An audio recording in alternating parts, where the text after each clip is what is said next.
Good morning. Good morning. It's Thursday afternoon. It's Thursday. We had quite the lightning show last night. So Norse mythology, Thor striking his hammer. And native white buffalo woman, she calls them the thunder beings. Or the lightning bundles that carry magical medicine of miracles, upgrading the planet and all the beings on the planet. So we all just got a little upgrade last night, which was amazing. Okay, so this topic is really heavy, and it's going to be a little hard to talk about, but and it may be even triggering for many. The word suicide can be incredibly triggering for many, and I do realize this. But I think it's time to talk about it. Because when we talk about things that are hard to talk about, it takes away their power. It takes away the mystery. It takes away that cloud of shame and doubt and judgment and criticism that just keeps you in that shit spiral, that keeps you spiraling down, down, down into that dark abyss of no thing, which actually is a really beautiful place, because it is that space of no thing where all things are created. This topic comes about because this last week has been really hard for me. I feel like I have been going through an emotional whiplash. I am so good. Oh my God, I'm not good. I'm so good. I'm not good. I'm so good. I'm not good. So any of you that have also been going through this with me, let me know I'm not alone. Please let me know I'm not alone. This last week has been incredibly emotional. So if you've been going through an emotional roller coaster, emotional whiplash, let me know. I'm not alone. This topic comes up because last night in class, I was connecting with my students and asking them, how have you been over the last week? Like, really, how have you been? Really, how have you been? Not this like societal norm, like, how you been? Like, how you doing? And it's like, oh, I'm good, whatever. Oh. It is like, how are you? How are you really? I really want to know. And I love starting class this way because it really does open up the space for vulnerability. And then we can get to the heart of the issue and get going. But the first woman that came to class last night and I asked her, it was like, it's been rough. It's been really, really rough. And I'm like, oh, me too. Okay. So like, tell me a little bit more, like, okay, first little thing is out and now you're not alone. So let's open up a little bit deeper. And she was going through the same roller coaster, these like intense highs and intense lows. And then the next woman comes in, same exact thing. The other woman comes in, exact same thing. And so now there's 4 of us that have all over the last week been going through these crazy highs and crazy lows. Ellie, me too. You're not alone. Facebook user, you are not alone, with a heart. Thank you. From Mary Beth, you're never alone. Oh, right. I know we're not alone, but it's like in these moments, we feel like we're alone. Over this last week, I've had 3 massive meltdowns, like drop down, crumple on the floor, crying. I can't do this anymore. And Monday or Tuesday, I was like, to the point where I'm like, I want to disappear. Like, I don't know where to go, but I can't do this here anymore. And it's not necessarily like a suicidal thing, like where I want to like kill myself, but it is this like longing to disappear, to not be this human form anymore, because it's too much. It is too much sometimes. And this topic was brought up last night. One of my sweet students said, her mother did commit suicide, and she normally doesn't have these suicidal tendencies, but was kind of like in this place, well, I guess this is what the next step is, And so I shared, my own personal, like, wanting to disappear. And then the other woman's also jumped in and said, yeah, same thing. Like, not in this way of like wanting to kill ourselves, but this way of like, I literally can't do this anymore. And this really beautiful conversation opened up. And we spent the first 30 minutes of class talking about this. And the class first 30 minutes is typically we drop in and we do some breath work, and then we wrap up with some sound healing at the end. Facebook user for real, just want to hide. Those are when I choose to head to nature. Nature is always such a beautiful balm. Healing balm. That's why I'm sitting on my patio today, because I'm like, I need as much of this healing as I can get as I go through this transition. So as we go, okay, is everybody, and I checked in first, is everybody okay if we like have this conversation before we like go into class? I know you came for class. I know you came to breathe and for sound healing, but I really don't want to brush over this topic, because every single one of you are important and are needed and necessary in this world. Every single one of us has a purpose and a mission and a medicine that is going to heal this planet. And when we commit suicide and cut that life short, we cut that ministry short, we deny the world our medicine that is needed for healing on this planet. And I know that sounds really big and lofty, but hear me out for a minute. So what I'm seeing right now is a puzzle. Like a giant puzzle, like one of those like 3,000 piece puzzles that's like massive, right? And the puzzle pieces are like this big, and they're like the craziest. There's like pointy shapes and rounded shapes and just like curves and swoops, and every piece is different. There's no piece that is cut exactly the same in these puzzles.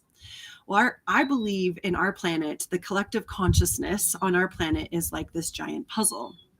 And we all have our unique place in this puzzle, that when everyone steps into owning who they are, which is honoring your medicine, your gifts, your purpose and passion for being here on this planet, when you unlock that, you sink into the puzzle piece. You start to complete the puzzle, right? The whole picture, the big picture. And there's, this puzzle is so vast and unique and different, and every piece unlocks a different part in this puzzle. And your puzzle piece is necessary to complete the whole. Okay, that's kind of how I view it. Let me know how that feels for you guys, because that's kind of the basis that I'm going off of for this topic of conversation. So last night we talked about the concept of heaven and hell. I came from a religion that believes not only in heaven and hell, they believe in 3 degrees of glory, and then there's this outer darkness thing, this place of like no man's land, right? And according to your lot in life, the ability to receive this gospel or not, and how good of a person you are, you will fall within one of these 3 degrees of glory or this outer darkness space. And so there's a lot of fear and judgment, and in this belief system, suicide was outer darkness. Right? You cut yourself off from everything and everyone. And so there was a lot of shame and judgment around this, and fear, especially for those of us who have had lost loved ones to suicide, because like, now I'm never going to see them again. Because at least if you're landing one of those 3 degrees of glory, if you're at the top, you can come visit the lower 2. If you're in the middle, you can visit the bottom 1, so at least like if you're in the bottom 1, you hope that the people in the uppers will come visit you. Right. So there's like still some like hope, but like, for those who commit suicide, that is like this eternal damnation, eternal ostracization. Anyway, being ostracized eternally in damnation, and no one can visit you, and there's no help for you. Like in these 3 degrees, there's kind of these abilities to like level up, in my understanding. And so this belief system really caused a lot of pain and suffering for me, for those that I had lost to suicide. And as I've evolved on my spiritual journey, and I have left that organized religion, I do not hold them in condemnation or judgment or bitterness or resentment. For me, it was a beautiful stepping stone into where I am now. I now view those 3 degrees of glory like the gene keys. There's your shadow, your gift, and your city. I still haven't worked out what outer darkness is. I don't know. But so your shadow is your lowest frequency of you tapping into your gifts here on this planet Earth. The gift is you like living in your like, I'm doing good, I'm not great, but I'm okay, I'm getting by. You're like, right, we're surviving and we're getting by. And then when you activate your siddhi, which is your highest potential according to Gene Keys, and Gene, Gene, keys, key, like a key, like our physical genetic blueprints have that energetic overlay over them. When you activate that siddhi, you are in your highest state of mind. That is the celestial kingdom, right? And with my new studies, I've also learned to believe that eternity is the present moment, because the present moment never ends. It always exists forever and ever and ever. It's here now. It's here now. It's here now. It's here now. It's here now, right? And so anytime you are in the present moment, you're in heaven.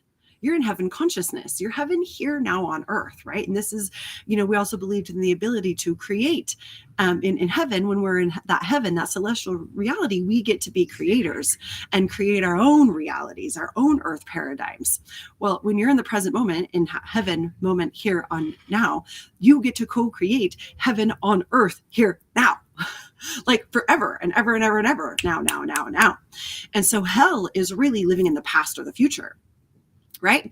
So thinking about things in the past that I shoulda, coulda, woulda done, like if only I could have done that, if I should have done that, if I would have known this, if I coulda, shoulda, woulda, right? That is hell, because I have no power to change that.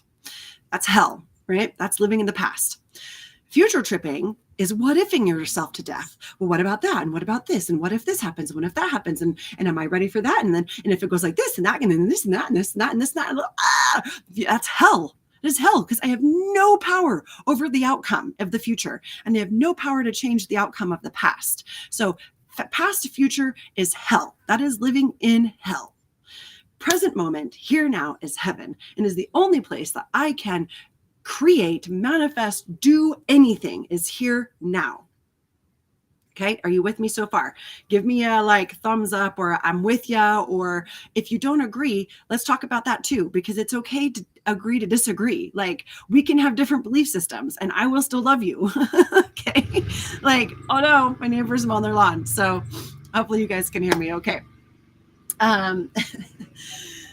So past, shoulda, woulda, coulda, no power, hell. Future, what ifing, hell, no power over the outcome, hell. Present moment, now, eternal, heaven, co-creating, now, heaven, now. Okay, this is where we are. So when we, okay, I'm getting a couple of thumbs up. Thank you, Emily and Lindsay. Sometimes I'm like, am I making any sense? Because it makes sense in here, but as I say it, sometimes I wonder. So it's beautiful to have a little bit of yep, we're with you. So this concept of suicide, I can't be here anymore, I can't do this anymore. The beautiful thing that I think suicide brings us is that there is a part of us that is ready to die. There's a part of us that literally cannot live anymore with these belief systems, these thought patterns, these habits, these judgments, these fears, these anything. Because, right, fears, worries, criticisms all come from a belief in time, right? If you would, right now, look around you, around me, I have an abundance of trees. I have an abundance of air to breathe. There's light shining. There's my dogs. Oh, you can't see her. She's sitting right here on my porch swing with me. Oh, yeah. The other one's laying on the patio down the deck. I have air to breathe. I can speak what I want to speak. I have this internet that is connecting me to all these different platforms at one point in time. I did have a drink. Oh, it's holding my computer up. But I have an abundance of everything I need right here, right now. The only thing that causes lack and fear and worry is a belief in time. Right? Right now, I don't have a single bill due. right? In this moment, I don't have a single bill due. And I do have money. I do have bills that are owed, right? I do have some debt. But it's not like I have to pay it all right now in this moment. But when my brain grabs a hold of the concept of there's money that I owe and there's time that I have to owe it in, then I start to freak out. But that is like right here, right now, I don't owe any money. There's nobody like going, hey, give me money right now. There's no one here doing that. So, and money is just a really easy concept to grasp. That's why I'm using that. So very well said. Okay. I'm glad that's making sense. So we only believe in these things because we believe in time. And time only exists here on this planet. There's this very linear thing, but it only exists here on this planet. But we are more than just a human being, right? We are these dualistic beings that have this physical body here on this planet, but also this energy that exists within us, that existed before we came to this planet, before we embodied this form, and that will stay even after this physical form dies. And whether you believe in afterlives or not, like what is that essence that makes you you, right? What is the essence that takes the acorn and turns it into an oak tree, right? There's some animating life force that took your mother's egg and your father's sperm to combine them to make you. There's something that animated that is more than just biological. Can you guys hear me okay, or do I need to go inside? Let me know if I need to take my computer inside, if you guys can hear me through the lawnmower or not. So suicide is this idea of a part of us that is ready to die. Not that you need to kill this physical body, but there's a part of you that is ready to be done so that you can birth this new you that can exist in the world that you are co-creating, this world of form that you co-create. We live in a quantum universe, you guys. Newton's laws of physics is old. It's outdated. It's irrelevant, because you can I can hear you. Stay outside. Thank you, Emily. If it starts to get too loud, just let me know and I will go inside. So we live in a world where the form is made through the formless. We are mostly space. We are 0.0009. I don't remember the numbers exactly, but we're 99.999% space. I'm going to say it that way. We're there's so many nines, right? We're 0.0001% matter. But we have focused so much on this, I can see it and I can feel it, therefore it must be real. This must be all that there is. But in reality, in quantum physics, your reality that you see right now is something you created from the past that just took some time to form into physical 3D reality. So your current reality, don't let your current reality define your reality, because you have the power to shift and change it and choose what you want to create. And so when you're having these ideas of suicide, of death, I can't do this anymore, it's because your current reality does not fit any longer your new belief system that is trying to form itself into reality. And the reality is just taking a little bit of time to catch up to your new belief system.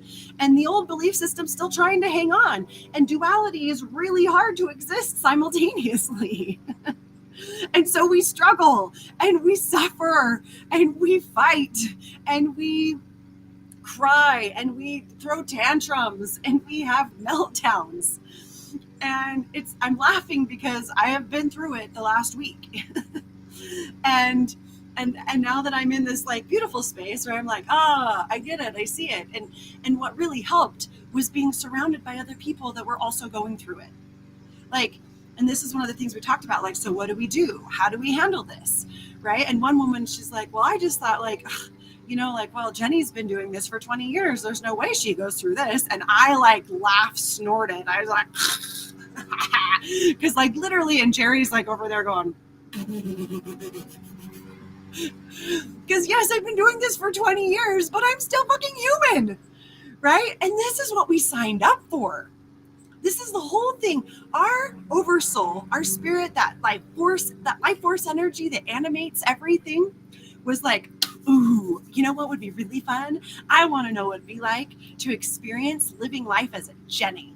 Let's try that on for size. Let's have this kind of body. Let's have these kind of eyes. Let's have this kind of voice. Let's have these kind of desires and dreams and goals. And let's live in this kind of family, in this kind of society, in this kind of culture. And let's see if we can still discover who we truly are and allow ourselves to embrace and embody all of us with these conditions. This will be fun. And the Sophia Code says that our oversoul, and this is in the Hathor chapter, our oversoul experiences everything in our human form as cosmic electro-ecstatic bliss. And I read that in footnotes as orgasmic energy. So it's like you stub your toe and your oversoul's like, oh my God, that was so good.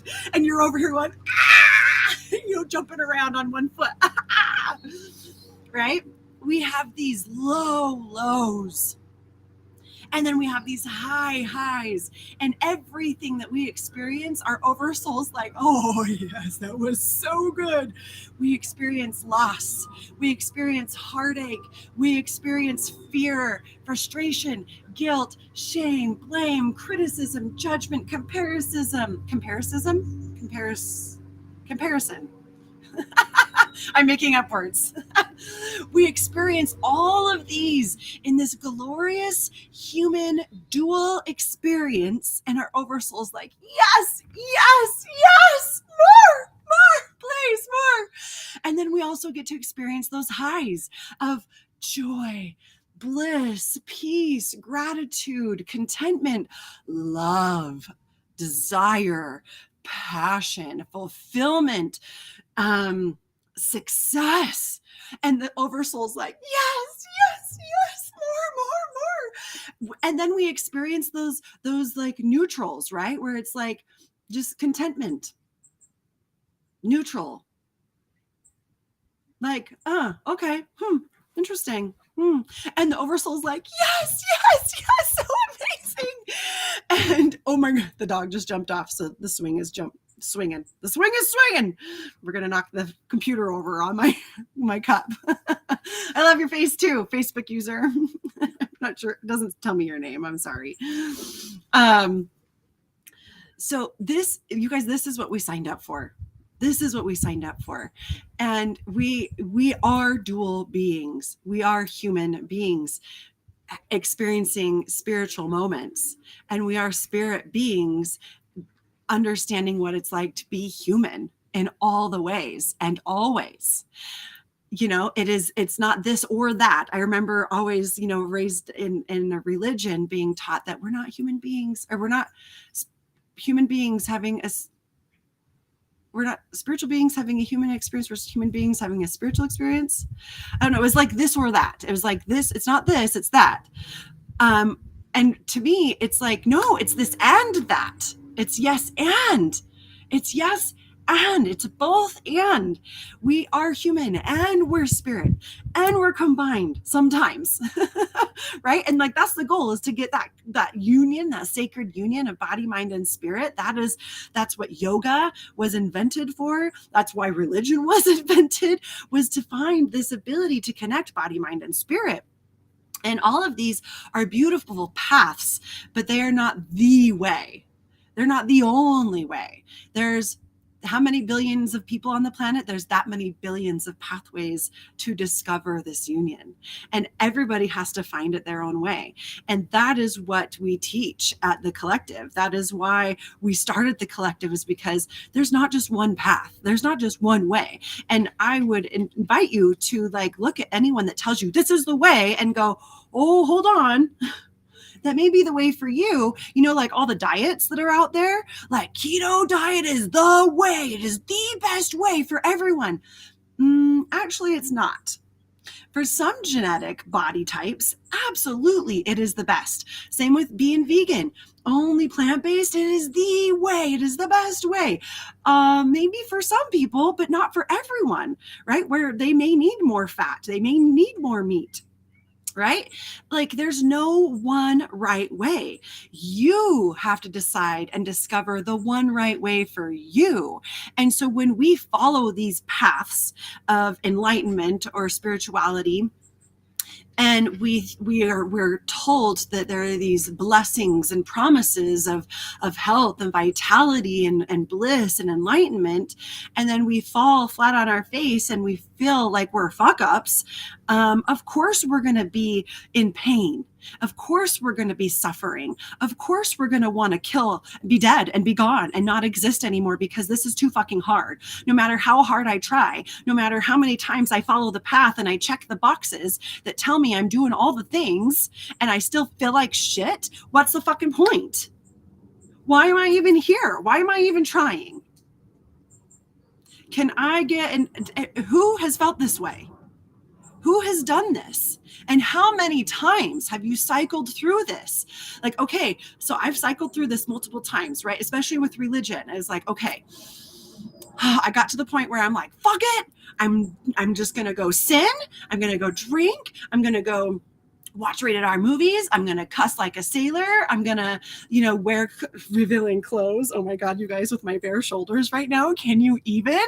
Right? It's like, oh my God. And I'm not making fun, because for some people, this is the way, right? But this was not the way for me. So I would cycle through and then I'd be like, I can't do this anymore. And so I would, like, the pendulum would swing to the opposite side. Let's just go do all the opposite things I've been told and see if I find the freedom over there. And then I didn't. And I was suffering and I was struggling and I was in pain. So I'd swing the pendulum all the way back and I'd check all the boxes and I'd do all the things. And then I'd suffer and I'd swing all the way back and I'd do the opposite. And then I'd suffer. And I just kept this pendulum swinging. And then finally I was like, what if I just jumped out of the pendulum swing? And I'm swinging so much. I'm getting so excited. I got to move this table so I stop hitting the table with my swinging action. What if I just totally jumped out and it wasn't this or that, and I just kind of gave myself to, like, find the middle, because there were bits of this that I really loved, and there were bits of this that I really loved, and there were bits of this that served me, and bits of this that served me. What if I took those pieces and created my own reality, my own rules, my own regulations? And instead of feeling like I had to be this or that, and every time was an ego death to go back, right? Because from here, I had to, like, kill this perfect good girl, this perfect religious good girl to be this rebel. And then I had to kill the rebel and humble the rebel to be this good girl again. And then it was back and forth, back and forth, back and forth, all these deaths. And then it was like, what if I killed both of them and became me? Just chose those pieces that I wanted to become me, who I want to become. Like, what if that was a possibility? Like, what if it wasn't this or that? What if it was a little bit of yes and both? And then some other things. I don't know. I'm picking shit up, right? Because, like, that's what we came here to do. My phrase for this year, in December, I always sit down and I do a full year spread for pulling cards, but I set the intention and goal. Like, I don't really do New Year's Eve goal setting. I set an intention. What do I want to know or feel or learn or grow this year? And this year it was embrace every experience, because I really wanted to know what it was like to be human and spiritual, that duality, right? So even though this is my intention and I'm having these over the last week, I'm still practicing. I'm still trying to figure shit out, right? And there's a part of me that is really still hanging on. This old ego part of me is still really hanging on. And that part of me was literally begging to disappear. Like, I can't do this anymore. Literally begging me to stop believing those beliefs, to stop having those judgments and holding myself accountable to those standards that are not serving me anymore. But then there's that, like, well, what happens then? Then who am I? Where do I go from there? Let's see, Emily, I love the combo of human and spirit. To twist that old saying, which I love, but now I love even more. Your little twist to that. It's all just words anyway, but words are so much fun and so helpful. Really, it really is, Emily. To just like, it's this and that. And one is not to be demonized and the other revered, right? Like the more I've going down this spiritual path, I'm realizing there is no right and wrong. There is no good and bad. There is light and dark. There's polarity. And light, and we have just in our culture deemed light is good and dark is bad. But you guys, light is our spirit, and dark is our body, is matter, physical matter is dark. It's solid, it's heavy. It's like, light is masculine, dark is feminine. The womb of no thing, that space within where no thing exists, where all things come from, is dark matter. Light is spirit, right? So like when we demonize, you go too far into the light, you're blind, just as if you go too far into the dark, you can't see either, right? Like you either one way or the other, too much of it is not good. You got to find this balance in between. And here I am with my head in between my hands. You guys, I'm such a goofball. I love it. Okay. See, it's so fun being human and trying to figure this shit out. Okay, Lindsay, yes, you do everything right and still feel like crap. What in the hell? Try so hard. Like, I know. And then we feel so defeated. But there is no right way, right? And this is one thing that, and this is one of the things I've really been struggling with over the last week. You guys, this is my human struggle right now, right? Because I'm in this world where I feel like I'm starting to bring in, I feel like I'm a bridge builder, connecting the new world paradigm, this new golden age of miracles, where everybody steps into their medicine, owns who they are. Everyone exists with, peace and love and unity, and not because we all believe the same fucking thing, but like, that ketogenic diet works for your body and makes you feel healthy and the most strong and vital. Great, good for you, not for me. This is what works for me. And when we talk about food, you guys, it's really not, it doesn't seem like that big of a deal. But for some reason, when we talk about morality, it becomes this huge topic and no, there's only got to be one way and this is the right way and you got to follow this path. Like bullshit. Right? So here I am, and I'm trying to draw in this new world paradigm while still existing in this old one. And then this old one does not support the new one, but the new one doesn't fully exist yet. So where do I stand? This is literally what my meltdowns have been over this last week. You're how do I do this human 3D thing when I'm trying to bring in this new world consciousness? I don't know. Real high quality problems, you guys. I understand this. But the world we currently live in is a system of checks and balances, rules and regulations. There's, Lindsay, you're a principal at a school. On tests, there's a right answer and then multiple wrong ones. But there's so many ways to get that right answer. And also it depends on how you see the question, right? And we know this, but how do we produce this on a mass scale that makes sense? Well, we don't. That's our problem. We can't teach 30 kids one concept, because every child, there's 30 kids that see it 30 different ways and have 30 different ways of figuring it out. There's no one right way. But this is how we've been taught, and this is how we've been raised. And then religion adds to that, right? Because there's the one right way to heaven. And then there's the government, that there's one right way to be a good, upstanding citizen. And then you can't do this, and you can't do that, and you can't do this, and you can't do that, and you got to do this, and you got to do that, and you got to do this, and you got to do that. But then it's we were not meant to be bound by all of these rules and regulations that keep us afraid of even trying to create something, because we came here as creators. That's what we came here to do, is create our world, create the world that we want to see. That's creating our heaven on earth. That's our whole fucking job, is to create heaven on earth. But we've been so afraid to try for fear of making mistakes and being judged that we don't even. And so then we try to abide by the rules and think if we abide by the rules, then we'll be safe to go and do the things that we want to do. But that's not how it works, because these blocks and boxes that keep us safe are actually keeping us from who we really are. Woo, that was a big tangent. Yeah, let's see. Facebook user, boom, yes. Kill them both, become you.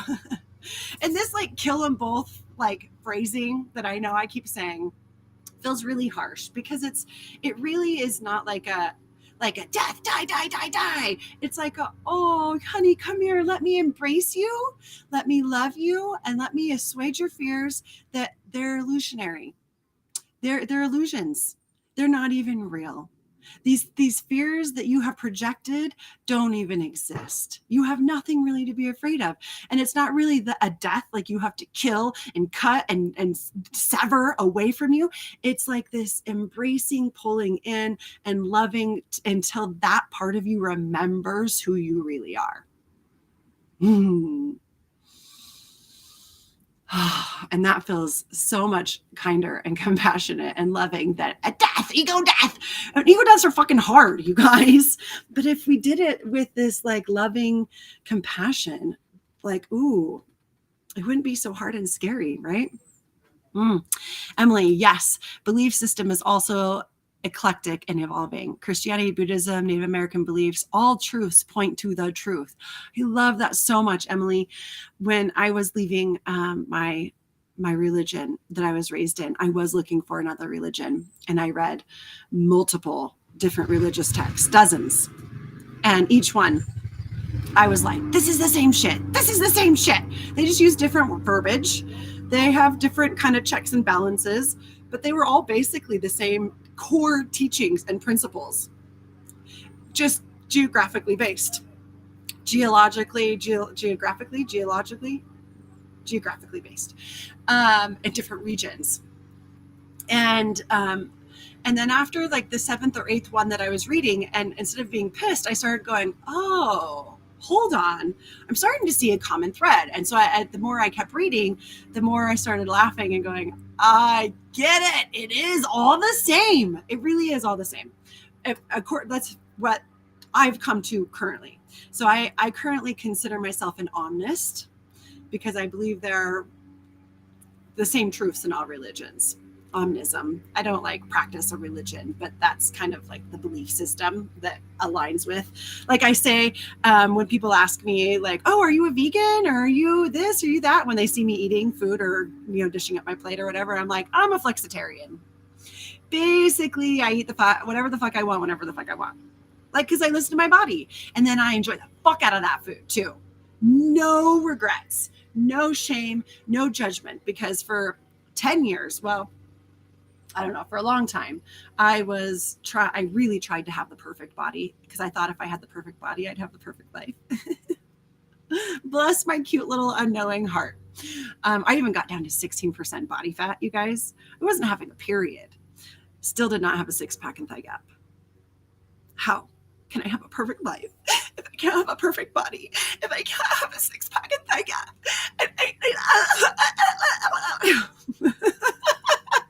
Guys, I really felt that way. That was an ego death I had to have. I really did. I had to like, oh, bless her heart. And we just loved her into our being. And, and when you eat your food and you throw, and you're dishing up food that looks good to you and sounds good to you. And then you go, oh, but I shouldn't be eating this. And this is going to all go to my hips. And then I'm such a horrible person. I'm just fan lazy. Well, guess what? Now you're loading that food with all of those beliefs, and then you eat it. And then guess what it does in your body? It's like doubling down on negative calories. Blech, stop it. So I'm like a flexitarian when it comes to food. I eat whatever the fuck I want, whenever the fuck I want, and I enjoy the fuck out of it. And I just thank my body for the nourishment and the food for the nourishment. It's like so good, right? Like really embracing every experience in this human existence. So amazing. And you guys, I don't work out. And I am like the fittest I've ever been. How in the world? I haven't been to a gym in like 3 years. Oh my God, it's amazing. And I don't diet. I don't like meal prep. I literally. And so when we take this concept of food to like spirituality, I'm a little bit of everything. I take this belief system when it feels good, and I take that belief system when it feels good. And I enjoy it so much when I've got it. And it's like, yeah, that feels so good right now. I'm going to embrace the shit out of it. And then it's doing me good instead of harm. Right. And this is that like good for you, not for me. We can agree to disagree, and I can high five you. That's, you love that. That makes you feel good. Awesome. Do more. This is what makes me feel good. Woo! Let's feel good together. Yeah. Okay. Lindsay, I seriously love you. Oh, Lindsay, I seriously love you back. Emily, yes, we're ceaseless creators. We can't even help it. You're creating constantly. Like right now, everything you see, you created. Literally. But it was something you created in the past. And it depends. Everybody's time period for manifesting is different, depending on how conscious of a creator you are. And we're always, this is the thing. Like, there's never like a point you get to that's like, got it. Check. Boom, boom, boom. Look at me manifest shit like crazy. There's always going to be unconscious beliefs that we are uncovering and unconsciously co-creating. The universe is a perfect mirror for how you view yourself. Like, this is how perfect we set up our lives. And so that everything around you is designed to mirror back to you how you think and feel about yourself. So are you creating heaven on earth? Or are you creating hell on earth? And if you're in hell, what part of you is ready to be retired? Let's say retired. Let's use that word instead of die. But suicide, right, is a death, right? And that's why we say the word die and kill. Just that part of you is ready to die. That part of you is ready to be retired so that you can start really stepping into your power and reclaiming your divine sovereign I am presence, which is a divine co-creator of the reality you exist in. Flexitarian, that's perfect. Yep, that's my favorite. It's my favorite. I wish I knew where it came from. I don't think I made it up, but I could have. I don't know. Okay, so I'm gonna wrap this up because it's like, because I just talk too long, always. But this is me. This is who I am. I'm not gonna apologize for it. Everybody's like social media experts and like your video should be less than 5 minutes. I'm just like, we're at 42 right now. Okay. And that's where I go, okay, good for you. That's your marketing tip and tool that works for you. Good job. This is what works for me. I don't know if it works for me or not. It makes me feel good. I like to talk. I like to explain things. Okay, so to finish up what happened in class last night. So this concept of heaven and hell, this concept of suicide being, I'm living in hell. I can't live like this anymore. And I'm ready to step into my heaven on earth. And this part of me needs to be let go so I can step into this heaven on earth. And that hell is believing in a past and a future, believing in a timeline, and forgetting that you are more than this human body and this human existence, that you are a sovereign divine co-creator of your reality. Right? That's where this hell comes from. But it's an addiction to suffering. You guys, we love it so much, right? We do. We really do. And we get the same hormonal dumps in our body from these self-pity, these poor, painful, suffering, existential, why, God, why? We get the same hormonal physiological dumps that we do when we are in the opposite. Bliss, ecstatic joy, love. We get the same dumps, you guys, same exact dumps. It's like anxiety. Anxiety is the perfect example of this. When you get anxious, anxiety is usually a future, right? A future fear of something that could potentially go wrong. And so we get this, our heart rate speeds up, our stomach starts to spin, we start to get sweaty, our breathing gets really shallow,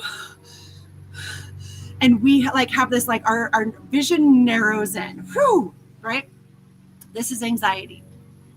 But what happens when you get excited? Your heart rate speeds up. You start to get these butterflies in the stomach. Ooh, you start to get a little sweaty and hot. and your eyesight starts to narrow in, like, oh, and you're looking for that thing that you're so excited about, like, oh my God, where's it gonna be? Where's it gonna be? The only difference is between anxiety and excitement is the story you're telling yourself. It is a future story of fear, things that could potentially go wrong, or excitement. Universe, how are you going to surprise me? How's this going to turn out, universe? What's the surprise? I'm so excited for the surprise. Oh my God, oh my God. Or like, oh my God, I can't handle. What's going to happen? It's going to be bad. Same exact physiological response. And we're addicted to it. It's an addiction because it feels so good to our bodies. We just love it so much. We are kinky motherfuckers. Read the book Existential Kink to learn more about this. So good at explaining it. But it's literally the same physiological response. The same hormonal dump happens in your body. So we get to, part of our practice, being human, is taking that response and turning it from fear to excitement. Right? Those addictions to suffering to addictions to experiencing life. Let's see, Emily. Oh my goodness. Thank you so much for expanding on that note about creation. You understand something that I've been working on. And by saying it, you made it so much more available to me. Yay. I don't know what I said, but I'm glad it worked. It came to you. Let's see, Emily. Thank you for coming on, Jenny. This message was so important for the community today. Yes, you guys, you're not alone. We're not alone in this. And that is one of the biggest lies that suicide wants to tell us, is that, like, I am alone in this and no one will understand me. No one gets me. No one understands. And I know because I've been there. And when I'm in those moments and people are like, what about this? What about that? What about this? Even my own, like, suggestions coming back at me. Well, did you meditate? Have you gone outside today? Have you done this? Have you done that? There's sometimes moments where I just want to sit in the shit, okay? Because I'm human. And that's part of the experience, is to sit in the shit and wallow in it. But here's the things that we talked about last night in class. That, like, okay, number one, have compassion with yourself because you're fucking human. And this is one of the things we came to experience. The desire for death. It's in Mother Mary, or it's not Mother Mary. It's in Mary Magdalene's gospel. You guys, this is one of the demons in the Bible that they say they had to exorcise from her. She calls it one of our powers that we get to overcome, is this desire, this craving for death. It's normal. It is so, and it's ancient. It's been around since the beginning of time. You guys, so you're not alone. You're not alone. You're not alone. So have compassion with yourself because this is a completely normal experience and you're not the only one. So the first thing is compassion. The second thing is have some good friends. Have a good community that you can surround yourself with that can hold space for you while you're in your shit, without the need to, like, try to fix you or save you, because you don't need fixing and saving. You're not broken. You're not broken. You are not broken. You're not broken. You don't need to be fixed and you don't need to be saved. You're already whole. You're already complete. And this is just a human experience that you're going through. So have compassion with yourself. Find some friends that see you for who you are. Perfect, whole, and complete, just as you are. That honor and own that they also have these experiences and they can sit in the shit with you. Like, yep. I mean, without, like, being dragged down with you, just, like, holding that space for you. Oh, sister, I know I've been there. Yep, come here. I know. Oh, I know that's horrible. Yep, that's the worst. No solutions. It's just hell, right? Yep. Oh, just love you. I love you. It's okay. It's okay. You're okay. I know. It's hard. It's really the best things. Like, those are the two things that I have found that really, really help. Giving myself compassion, allowing myself to feel it, allowing myself to be that human, and having a community of people that will hold space for me and not try to fix me and not try to tell me how to be and allow me to move through at my own time. And then when I come back to, like, regular Jenny, like, that Jenny isn't Jenny also. It is just a part of me that we don't want to demonize or shame, because it is a part of me, right? I mean, it's like that pendulum swing again, right? There's that spirit self and the human self. There's this part of us that desires death and suicide, and I can't do this anymore. Human self, struggling, strife, suffer, pain, irritation, limitation. Spirit, light, love, infinite possibilities and creativities. Instead of swinging back and forth, like, what if we just found this middle ground? Hey, it's me. Hi, right here, right here in the heart, right here. It's really right here in the heart. And the pathway that I have found, the thing that helps me the most to get back to that middle ground is breath work. In yoga in Sanskrit means to yoke or unite. And the union is of body, mind, and spirit. You guys, the Holy Trinity, ring any bells to anybody? Body, mind, and spirit is the Holy Trinity. And our body always exists here now, present moment. Our body can't exist in the past or the future. It just literally physiologically can't, unless somebody figures out time travel. Right? But here in this incarnation on this planet, this body only exists now. This body's always in heaven. The mind, however, loves to take a trip down memory lane, shoulda, coulda, woulda all over itself, or it loves to head to the future tripping, freaking out about future possibilities. And the spirit, because we are on a 3D reality, the spirit has to play by 3D laws. So the spirit cannot enter this 3D form unless the body's connected to it, or the brain is connected to it. So when the brain is hanging out in past and future land, the spirit's like floating around going like, yo, you ready for me yet? No, you just want to keep suffering and struggling? Oh, you think you got it figured out? Oh, this will be good. Let's see how this turns out. I'm just waiting. I'm just ready for you whenever you are. So when we connect the mind to the body, which is coming present into the present moment, then the spirit can enter this physical form, and we have that union, the Trinity, the Holy Trinity, body, mind, spirit connected. You guys, this is the secret to success. I don't know. Sounds cool to say. But like literally, when I like understood this, I was like, pow, pow, pow, pow, pow. My brain imploded.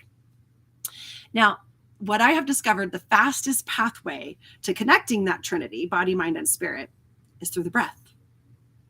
Because you can't breathe in the past and you can't breathe for the future. Only this breath. And our breath is one of those things that our body like automatically does without us thinking. Thank God. Thank you, God. God, I don't know, whoever you think. Right? Like we don't have to think about it.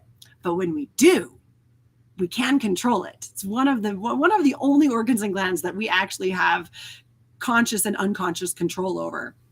So it's like that bridge between the worlds of heaven and earth. See what I'm doing here?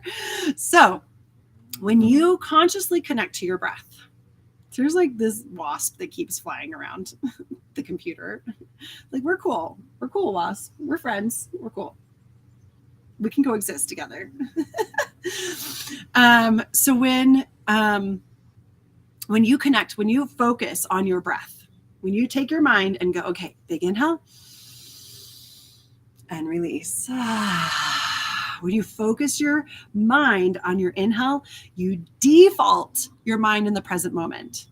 And now your spirit is with you. And no coincidence, in my mind, no coincidence that most religious beliefs, the spirit enters your body with the first breath of life. The breath of life. It's when the spirit enters. Right? I mean, it's in the Bible, it's in all these different traditions. I shouldn't start listing them off because I'm going to mess some of them up. Because I'm not as like, I didn't go to like, anyway. So spirit literally is or to breathe, the Latin, the root of breath is aspire, aspirare, spirit, all means the same thing. So when you breathe, you're literally breathing in the spirit. You're connecting your mind to your body, which is in the present moment. And this is where heaven exists. This is eternity here now. this breath, this moment, this body, here now. And I will do this. I will literally pat my body and go, my body, this moment, here now. I'm here now. And then I look around. I'm here now. I'm here now. There's no one needing money from me right now. There's no one needing this from me right now. I don't have to figure all of this out right now. I'm doing what I can. Everything I've done, I can do. And I am doing the things that I know I'm supposed to do to help me with whatever the thing I'm needing help with. I'm taking the steps. I'm doing the things. And we're just having patience because world of form just takes a little bit of time sometimes. It just isn't as instant as our spirit wants it to be, right? My body, my breath, this body, this breath, here now, here now, here now. And I invite you to do this with me. Just tap your body as you breathe. My body, this body, my breath. Because when your spirit is not connected, or your spirit or your mind are not connected to your body, you're a nobody. That hurts. And to be a somebody, you must embody this body. It's the only one you got. Like it or not, you created it to mirror, to teach you the lessons that you need to learn to fully embody your divine sovereignty. You chose the most perfect vehicle for you to figure out your medicine, to figure out your purpose here on this planet. And you chose the perfect surroundings, the perfect home environment. You chose the perfect family members. You chose the perfect mate. You chose the perfect job. You chose all of it, whether consciously or unconsciously, to mirror for you your perfect medicine that you came here on this planet to share, to be, going back to the original analogy, the puzzle of collective consciousness. We all have our own unique little space, our own unique little puzzle piece that we fit in. And when everybody locks in, body, mind, and spirit locked in, and I share my message, I share my medicine by just being me. That's all I have to do. I can't fuck it up. Literally, just by being me, honestly and authentically, human and divine, all of it, I lock into that puzzle piece and I help heal the collective. And when you own your energy, you lock into that Trinity, body, mind, spirit, and embody who you are, all of you, body, mind, and spirit, all of it, even these dark suicidal tendencies and thoughts, your little sins, those little kinky things that you're like, oh man, if people knew this about me, all of it. And you own and embrace all of it and embody it. Go, you know what? This is who I am. This is my human experience. This is my spirit experience here on this human form. You lock it in and you start to heal the collective. And you also start to heal you as well. Oh, I want to read a little bit today from the Sophia Code, chapter 2, that just was blowing my ever-loving mind. Okay. This is on page 18, if you have it. The Sophia Code operating system. So basically, the Sophia Code operating system is a crystalline energy grid that connects your physical divine genome, your physical DNA, to your divine DNA. And your divine DNA surrounds all of your physical DNA. It is this light grid that surrounds you, right? It is that 99.999 energy, because we're 0.0001% matter. 99.999% energy. So this 99.999% energy is our Sophia Code, is our crystalline energy grid that surrounds us, animates us, and all it's ready. It's ready. It's just hanging out. It's surrounding us. It's ready. All it's waiting is for our mind to connect it to our body and go activate. And I just now saw, like, was it the Power Rangers that would like put their rings in and go boom, and then they were like, and they were like in their cool like spandex uniforms and like fireworks were going. All your divine genome is waiting to activate with your physical DNA is for you to command it. Let's keep reading. I get so excited. Okay, so the Sophia Code operating system is designed to accelerate your emotional, mental, and physical ascension in progressive steps of radical transformation, quantum self-realization, and embodied self-mastery. When your higher self activates the Sophia Code operating system, you will experience accelerated releases of socially conditioned belief systems and viral programming that have discredited your innocent divine nature. You can't fuck it up. You can't go wrong. You can't do it wrong. Your higher self runs the Sophia Code operating system to progressively override and transmute the following: your inherited ancestral beliefs. Inherited ancestral belief patterns, traumatic cellular imprints, your projected self-limitations, self-sabotage, anyone? Vows and oaths from other lifetimes, and the collective fears of humanity's consciousness that are stored in your carbon-based DNA. The Sophia Code operating system creates an interface for your higher self, step-by-step guiding system to lead your awareness to the most integrative and direct path for releasing these illusionary beliefs in both your inner and outer reality. These releases create an accelerated path of soul initiations for embodying your sovereignty as directed by your higher self. Okay, as your higher self progressively clears these socially conditioned programs that limit your awareness, an available quantum space is created within you to download new belief systems that celebrate and express your true divine nature. The Sophia Code operating system has a speed of light processor. It can install as many new beliefs and express your divinity as you will allow through the creative power of your free will. When the Sophia Code operating system has successfully installed a tipping point of new belief systems that accurately reflect your divine nature to your human awareness, the quantum space expands within your body, heart, and mind. This expansion creates more quantum space within you to accept life-changing downloads of your higher self-consciousness that are then anchored within every cell of your body. As you embody these increasing downloads of your higher self-consciousness, your human awareness becomes flooded with a light and omniscient awareness of your oversoul. Your oversoul is your own Sophia Christ self, made in the image and likeness of Sophia, blessed and endowed with all the same immaculate qualities of her consciousness, with an infinite ability to create in the worlds of form. Hello, heaven on earth, yes? It is here that the true journey of your embodied, in your body, self-mastery begins. For what unlimited realities of heaven on earth will you create with your omniscient divine power activated in human form? I want you to sit with that question.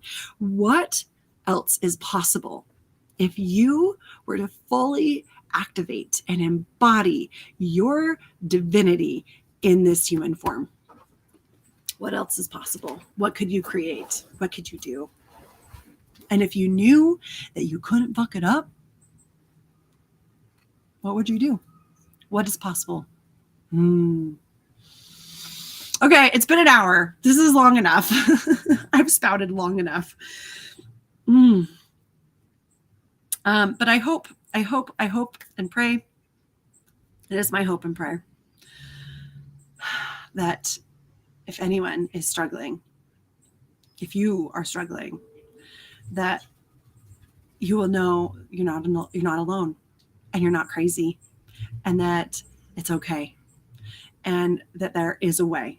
There is many ways, many ways to find who you truly are, who you really are. But that's all your body is really asking for when it wants to die, is because it knows it's more than what it's been trying to be, what it's been pretending to be, what it has been carefully constructed to be built over time to try to fit in to a culture or a system that does not support who you really believe you are.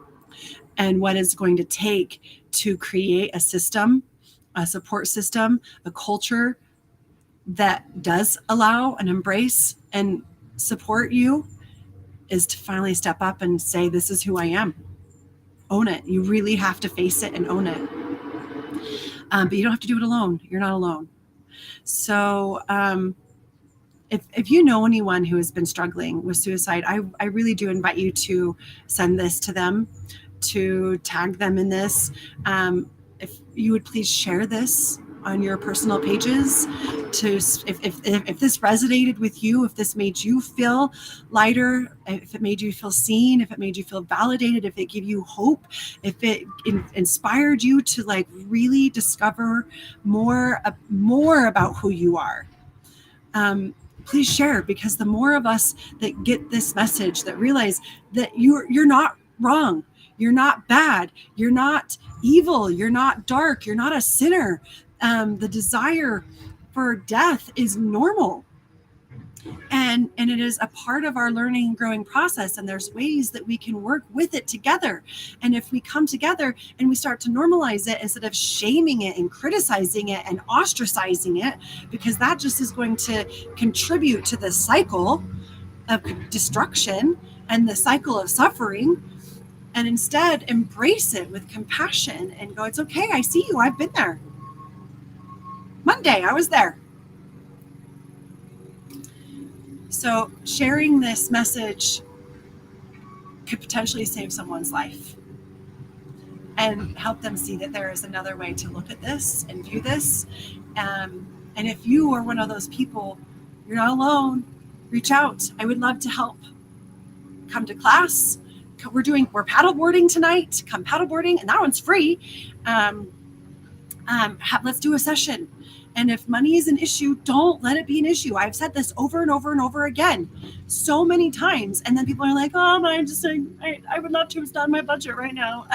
I've told you, don't worry about it. I just have a set price because people ask. And like, okay, here it is. And if you can pay it, great. And if not, let's figure something else out.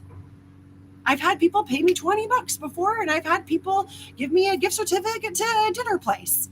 And I've had people trade for massage or, pedicures, whatever. I want to help. And I don't want money to ever be an issue, because the new world I'm creating doesn't really have money anyway.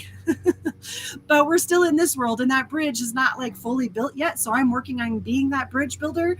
And so it's like, okay, I'll take some money if you got it. And if not, what are some things what's your medicine that I can use? Let's work together, because you're not alone. Don't ever let that be the reason. So I love you. You're not broken. You're not messed up. You can't mess it up. And I love you. As I was going through this, it was really interesting because I've been working on a group coaching program that takes people through the Sophia Code, basically, because this Sophia Code has unlocked in me in the last 3 years. I mean, my body has completely shifted, you guys. Like I said, I haven't been to a gym in over 3 years, and I have healed so many things physically. My gifts, my physical gifts have, like, I can do a handstand press. I've been practicing yoga for 20 years. And before that, I was a dancer and a gymnast and a yoga teacher. And I could never do a press. Never was able to do a press. I don't know. The Sophia Code unlocked that ability in me. I don't know. It's weird. But like since the Sophia Code, all these things have shifted in me. Physically, mentally, I can see things so much clearer. Psychically, my gifts have expanded like crazy. All of my gifts that I had originally have now just, and new gifts keep showing up. Like, I can't even tell you, like every month or so, there's a new thing that goes like, oh, so I do that now. Okay, cool. I do that now. Thanks, Spirit. That was fun. Can we do it again? So as I've been going through this hell week, this program has completely unlocked itself to me. And I don't think it's on accident. The imposter syndrome is real. Who the hell do you think you are to teach other people how to do this? But you guys, my life is, I have these hell weeks, but for the most part, I am living beyond my wildest dreams. I, like 5 years ago, Jenny would have never even been able to conceptualize this Jenny now. Just this Jenny wasn't even an imagination thought. It was like I had an idea of what I thought I wanted to be, of who I could be, and the Sophia Code unlocked it and magnified it, like ineffable, unlimited. I can't infinite. There's no quantitative amount that I can put on it. And so as I have been sitting with this concept of helping other people walk through this Sophia Code journey and helping them unlock their divine sovereignty, their divine genome, their crystalline grid within this physical form to live their heaven on earth reality, I've been going through hell to like, can I really do this? Am I really this? So it's not going to start until November. 11/11 actually will be the kickoff day. And we're going to start by making an Ascended Master drum, because in the Sophia Code, you work with 8 Ascended Masters who came on to Earth and lived a physical embodiment. And while they were physical and incarnate in flesh, they embodied their Sophia Code and became living masters of the Sophia Code and created their heaven on earth realities. And so we're going to create a drum that is infused with the Ascended Masters that you will use as a tool throughout the next 8 weeks. We will be coaching online. Everything after that will be online and recorded. And we are going to go through the 8 Ascended Masters, the initiations, to unlock your divine genome, your spiritual gifts in this physical form, so you can realize your heaven on earth. So if you want information about that, I can drop the link somewhere. I can actually do that right now, but I'm going to have to move this. So you're going to get a really fun view of me. But I know where it is. I know exactly where it is. And it's not going to take me very long to find it. But you can find it on my website as well. It might take the website a minute to find it. But this will be a very...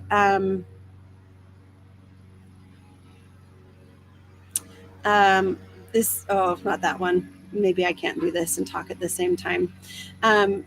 This is going to be a very small group. I want it to be very intimate, so we can really get down and dirty with every single person and what they're going through. And here we go. I found it. So I only have spots for 8 people. So let me do this one.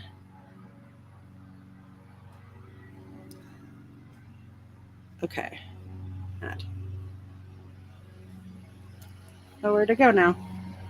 Oh, right here. So there it is. So this is kind of when this is what I've been going through, is really contemplating how to do this. So, and really embracing my heroic human journey. That's what she calls it in the Sophia Code, your heroic human journey, unlocking your holy divine genome here on earth. So I'm really, really excited about that. So if that interests you, you can check out more information with that link. I'll be getting more information as the upcoming months go. But you can also message me. But don't wait until November, you guys, to start on this process of healing, this journey. Don't, if you're wanting and needing help, if you're in a bad place, reach out. I'm here for you. I promise. Send me a message, and money is never an issue. I promise. Okay. Before I go, any questions? Any last minute questions? This is exciting. I love the Sophia Code. Oh my gosh, it is so amazing. It's really changed my life in so many ways. And I've only been practicing it for the last 3 years, but it's like every time I read it, I'm like, wow, there's another piece that I didn't even realize. Oh wow, there's another piece I didn't even realize. Like today I was reading about the immortality gene. We all have an immortality gene. I mean, think about the ancients, like the ancient ascended masters, and even in the Bible, like they lived 300, 400, 500 years. Like, you don't think they had this immortality gene figured out? I think they did.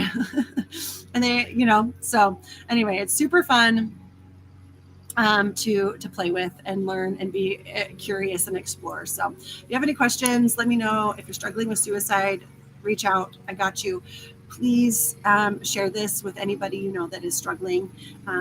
And sharing this message is one of the best ways you can actually pay me.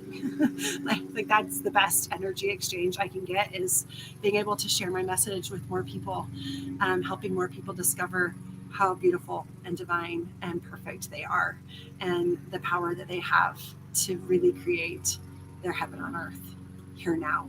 We don't have to endure and suffer now for the hope of an eternal paradise. Eternity is this present moment, here now. Let's bring heaven to earth here and now. Let's not wait until the next lifetime. Let's do it now. So if you're with me, say I'm with you. Let's do it. Okay. I love you all. Have a beautiful day.